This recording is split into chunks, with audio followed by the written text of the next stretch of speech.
Animation is cinema. This is a now very popular quote from Guillermo del Toro as he received the award for Best Animated Feature Film in 2023. But it has always been the sentence that follows this one that most interests me. Animation is not a genre for kids, it's a medium.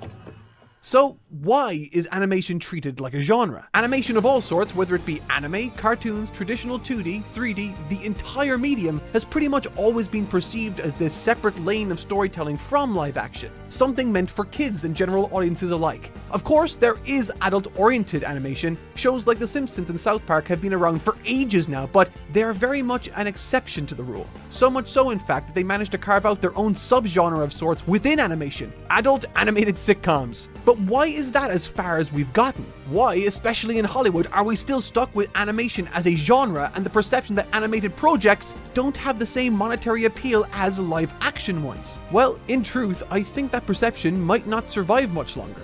And I think the tides may very well be changing. These past few years have seen a lot of successful animated works that challenge the status quo. From both Spider-Verse films raking in over $600 million to Invincible proving that people will in fact still show up for animated superheroes. All those and many more have shown that there is a lot of money to be made in animation still. But despite that, it's actually not them that makes me think the industry's perception of animation may be changing. Nope.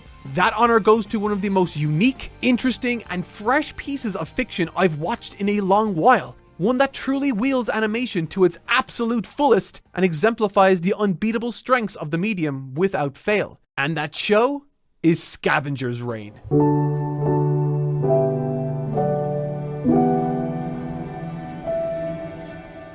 Let's establish something right out the gate here. Scavenger's Reign is fantastic. It follows a set of isolated spacefaring survivors that have crash-landed on a strange alien planet and must master their surroundings in order to return to their ship and leave this place. Though that concept sounds straightforward, it's its execution that I think sets this show apart from all the rest. Now, I'm not a monster. I won't be covering many major spoilers in this video, but even the actual sights and scenes of this series itself are worth experiencing for yourself the first time. So if you want to check it out, it's on Netflix. Don't worry, I'll be here when you get back. With all that established, Scavenger's Reign's raw excellence is actually not what motivated me to create a video like this. I mean, if all it took was a great, well-written adult animated show, I'm sure I would have made a video on Invincible years ago. No, what actually emboldens me to make this video is one simple fact. Scavenger's Reign could not have existed in live action. No, I don't mean that in a hyperbolic YouTube thumbnail sense. I mean it very literally. And why do I mean it literally? Well, because animation's unique strengths just so happen to run completely counter to the weaknesses of live action. Oh hey, look, it's the sections of the video. What a helpful rubric. To explain what I mean in greater detail, we're gonna have to go back to the very beginning. No, not that far. There we go. Strange as it may seem, Scavenger's Reign got its start as a tiny little 8-minute short on Adult Swim. No dialogue at all, and a credits list so short you could fit it on a napkin. The short now lives on Vimeo of all places and was utterly captivating from the start. Created chiefly by animator/director Joseph Bennett and writer/art director Charles Huter, the short, well, is kind of hard to describe. Similar to Scavenger's Reign, it follows two humans who showcase their mastery over this strange alien planet, where all the wildlife, fauna, everything around them interacts in weird ways. Almost like a Rube Goldberg machine. Like I said, it's kind of hard to describe. But there is one thing I can describe of this short, and that is how insanely imaginative it is. Shot after shot, every single scene change brings with it some new fascinating creature to marvel at its unique design. And that is the first key advantage of animation: design. Let's think about that from a production standpoint. This tiny little 8-minute short has roughly 15 unique, distinct alien designs in it. The process for creating any of those is relatively straightforward. The concept is drafted up, often based on a spec script. Then once all the scripting and storyboarding and so on is finished and production has moved on to the actual animation phase, those scenes are drawn based on the concept. The only real limiter here is how complex the design is to animate. Now, let's rewind a bit and think about how that process delivers in live action. The concept is still drafted up, but from there, a metaphorical bat signal goes up to half a dozen different teams, all revolving around different elements of the show. To detail each and every step of that process, from costume design, prop design, light rigging, personnel allocation, and an entire mountain of special effects teams, would be a video into and of itself. None of this is to say that creating a live-action version of any of these aliens would be impossible, obviously, but this is extremely costly. There's a reason that even a big sci-fi franchise like Star Trek, which takes place in the vast reaches of space, still has like 90% of their characters look human. Animation, by contrast, suffers little of the same in terms of design. Where the production difference between a human and basically everything else is orders of magnitude apart in live action, the difference between animating this fella and this fella is fractional by comparison. And that difference is huge, not just in terms of saving money, which executives do be certainly caring about, but also in terms of creative freedom. So much of live action is necessarily written around what is practical production-wise. But with animation, the characters, all of what is on screen really, is near limitless, like opening the writing Pandora's box.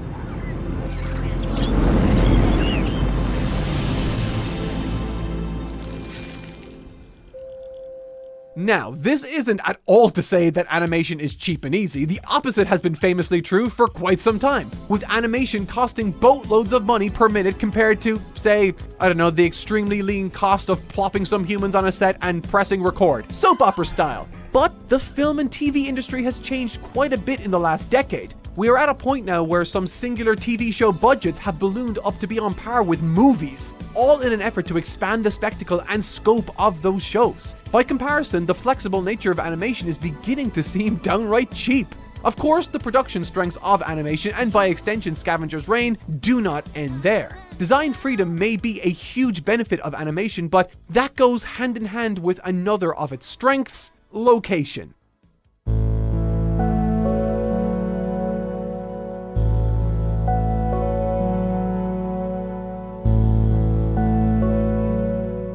Scavenger's reign itself follows a pretty wide variety of characters, all isolated on their own, making their own journeys. There's the initial duo of Sam and Ursula, who we are introduced to in a vibrant forested area of the planet. Ozzy and her robot companion Levi in a desert region, who, yes, is in fact the cutest and most lovable character in this entire story. And finally, Cayman, who frankly is batshit insane from the get-go, completely isolated from all around him, and thank God for that.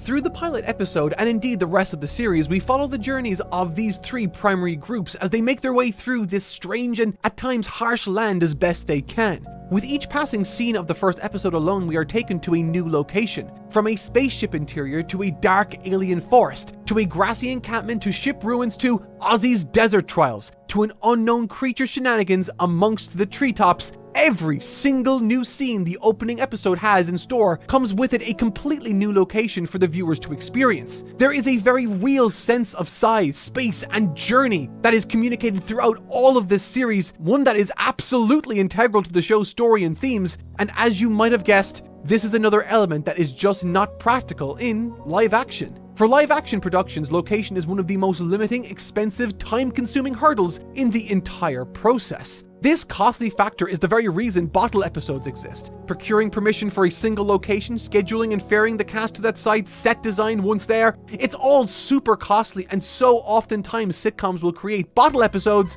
to help save costs during a season. Now, a bottle episode, in case you're unaware, is an episode that takes place almost entirely in one single location. But once again, this is a writing and production limitation that animation largely overcomes. Naturally, it's not like a different location causes zero additional work in an animated medium. Designs for the location still need to be created, and that location drawn or animated by the background artists. But even taking that into account, the difference is huge. Just like with character designs, the level of freedom this medium grants a screenplay is hard to overstate. Want your character to suddenly be in Japan? Ta-da! They're in Japan. There's no need to fly a 3-digit crew across the world, or more likely, there's no need to pay an entire special effects company tens of millions of dollars to key Japan into the background of your blue screen set. But the point is, with animation, if you want your character to travel to a completely new, visually distinct oasis for a split second, it's not only possible, but comparatively easy.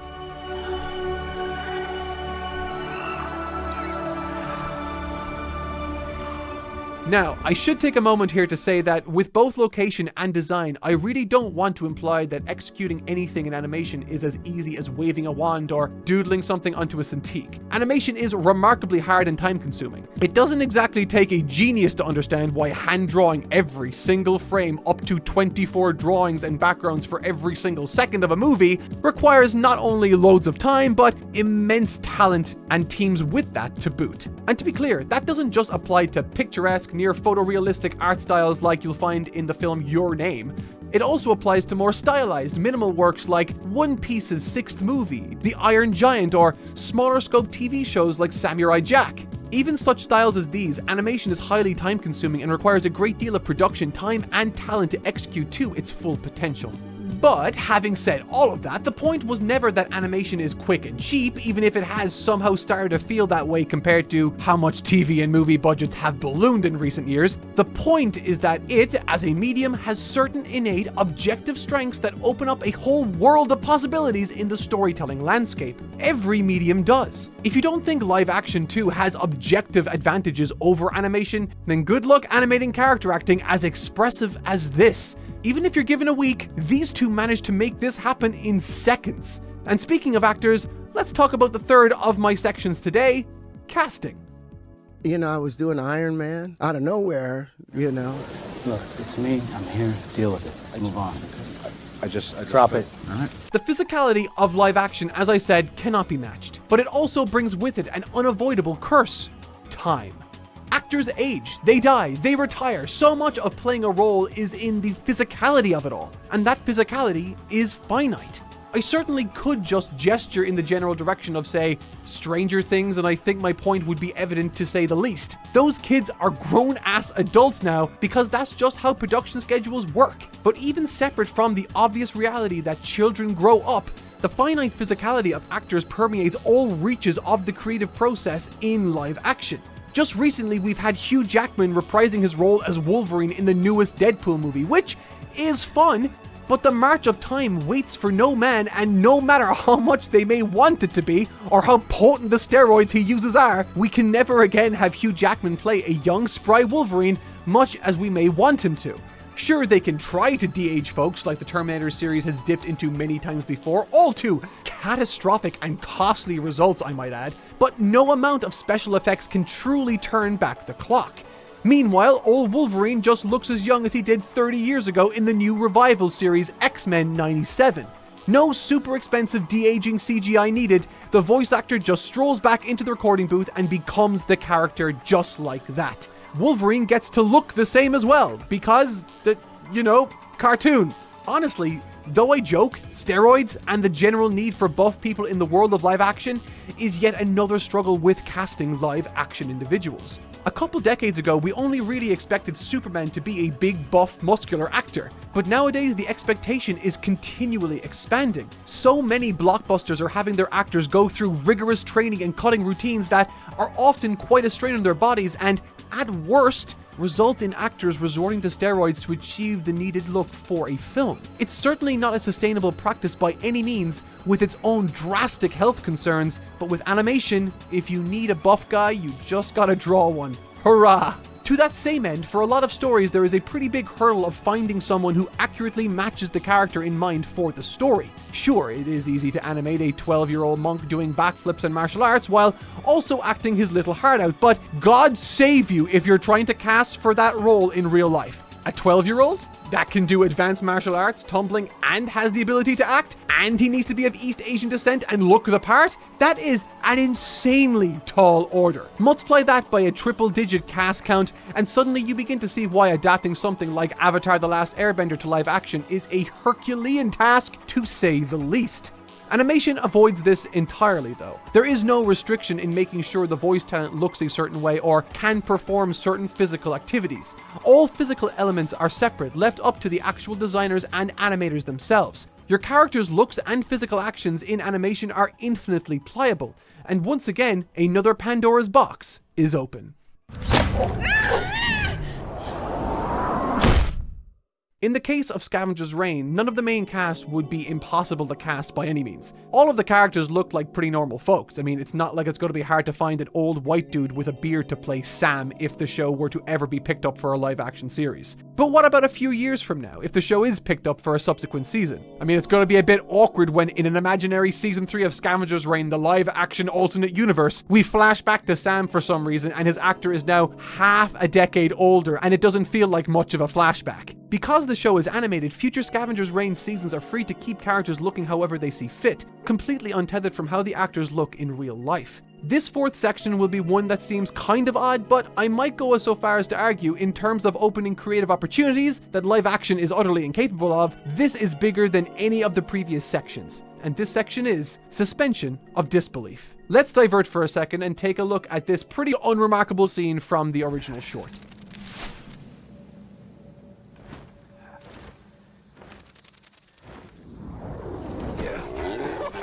Yes, I realize that was the most unremarkable clip ever, and no, I didn't play the wrong one. So, let's play a bit of a guessing game together, okay? What point about suspension of disbelief do you think I'm going to make with that clip? Is it how crazy it is that a bug like that would be able to partially support the weight of a fully grown man? Not quite, but, you know, good guess. Is it the bug's wings working despite sticking out of a, 3-inch hole? No, okay, that one was a worse guess. This isn't CinemaSins. No. This is actually the important bit here.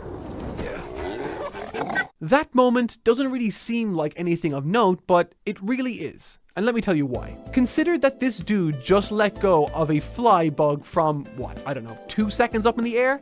Now, Google tells me a man falls about 32 feet per second, so that's a solid 60-foot fall, at least. Imagine you were watching a live-action show, let's say HBO's The Last of Us, and you saw perfectly normal human Joel with no superpowers or anything like that in this world jump off a 4-story building and just land like it's nothing. The entire collective audience would burst into laughter, if not outrage. Now, just to reiterate, I'm not trying to CinemaSins this scene in the slightest. There's absolutely no problem with it. But it is a subtle example of the very different rules animation plays by in terms of realism. It would of course be possible to shoot that shot in live action, but in terms of disbelief, it would throw a big red flag up in the air. In animated form, we can watch a regular guy drop 4 stories no problem because it looks fine. This applies to all sorts of things. It's why Sokka can pull this 360 around the corner half-mile no-scope in animated form and no one bats an eye. But the second this live-action boomerang ricochets off of multiple people,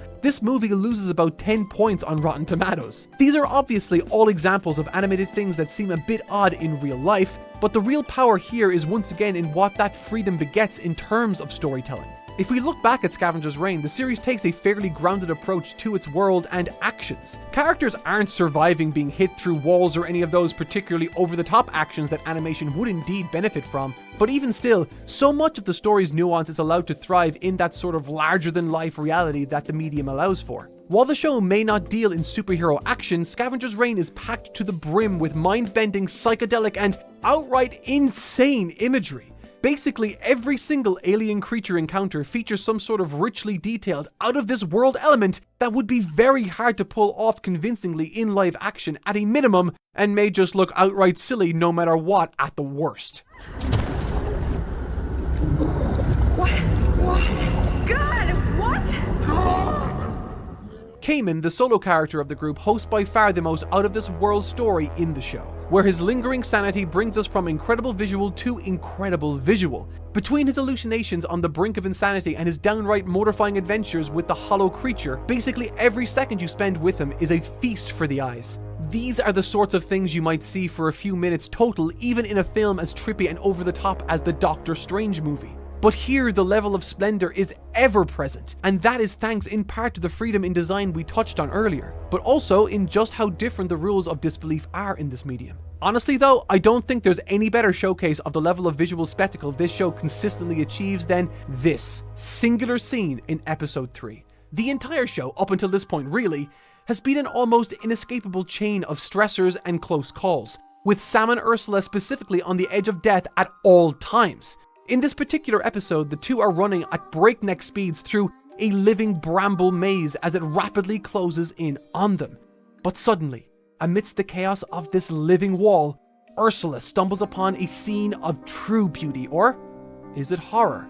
maybe tranquility.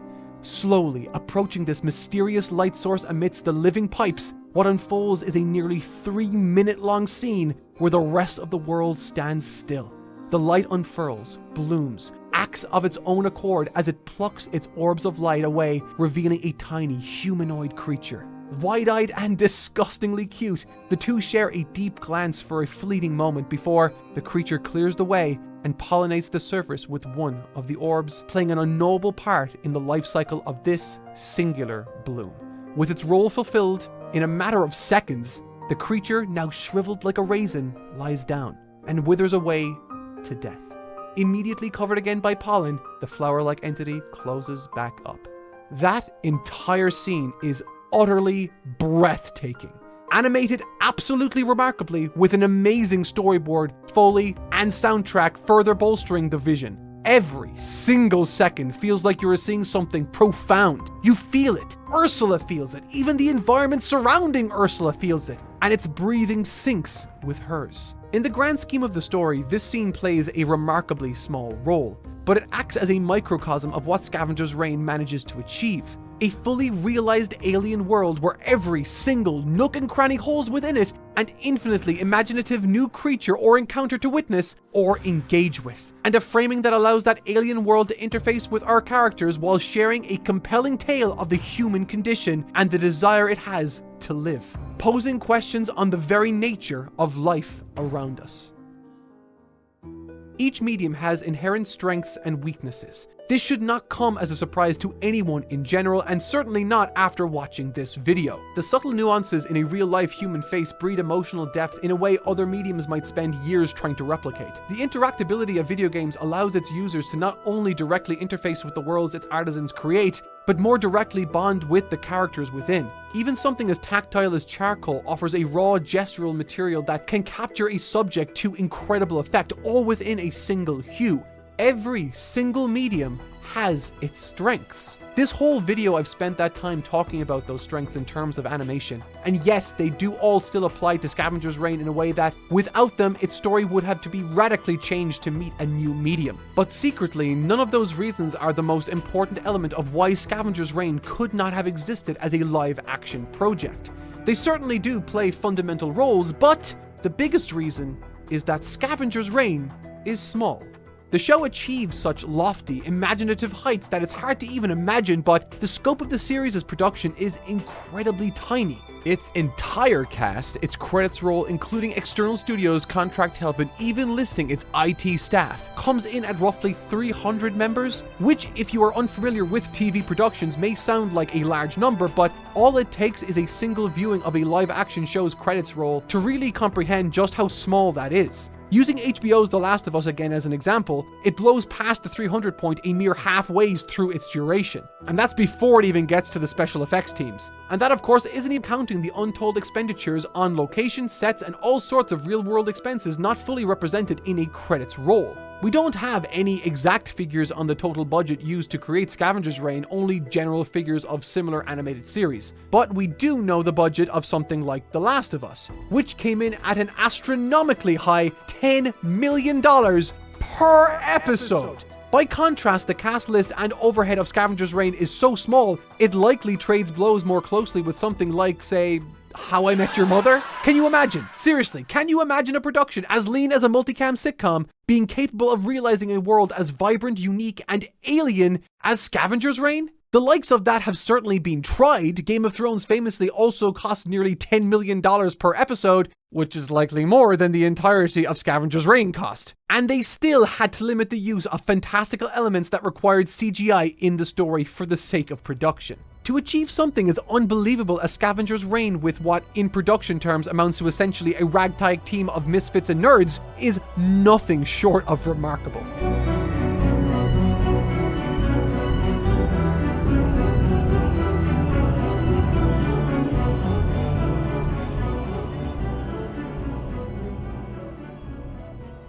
Though the show's renewal is currently unconfirmed as of this video's release, I strongly believe that the truth is slowly becoming inescapable in the world of Hollywood. The entire industry, both movies and TV alike, has been looking around desperately for an answer to its problems lately. Budgets have ballooned to completely unsustainable heights, and to a certain extent, the well of stories that have been told and retold in modern times has begun to show slight signs of running dry. Hell, even the previously unstoppable monolith that is the MCU, which previously completely monopolized the movie theater for over a decade, has essentially come crashing to its knees, barely breaking even on many of its films. Meanwhile, animated productions currently hold 3 of the top 5 highest grossing spots in 2024 so far. Yeah, I mean, all 3 of these movies are in fact still made primarily for children and all ages. Animation as a medium certainly has not broken free of its medium as a genre shackles yet, but with every Invincible, with every Cyberpunk, Edge Runner and Arcane, for every Chainsaw Man and Attack on Titan, for every Scavenger's Reign, whose lean teams break creative boundaries, I think we inch ever closer to animation moving from a genre to being properly treated as the medium that it is. Like I mentioned before, Scavenger's Reign's second season is currently unconfirmed, likely depending on how much success it finds on Netflix. Despite singing its praises for 25 minutes straight now, I managed to not even cover 5% of its contents. So if any of this has intrigued you even a little bit, I highly recommend you go check this out. Maybe it will get its second season, and maybe in 10 years from now, we will look back at this era and laugh at how limited the medium was compared to where it ultimately ended up. Regardless of its outcome, Scavenger's Reign will no doubt stand eternally as a testament to the power of animation, not as a genre, but as a medium. It truly, without exaggeration, is a show that could not exist any other way. Every single element of its script, from things as fundamental as its alien world and environment to the nitty-gritty of its fauna and dream sequences, would have to be rewritten entirely if this show was to be repurposed for a live-action medium. It's a show that stands tall as a prime example of the Pandora's box animation opens to writers and the possibilities that are created for studios looking to break boundaries without breaking the bank. I hope to see more of it and look to the future in which its soul is embraced as the standard rather than the exceptional exception it is today. Thanks for watching.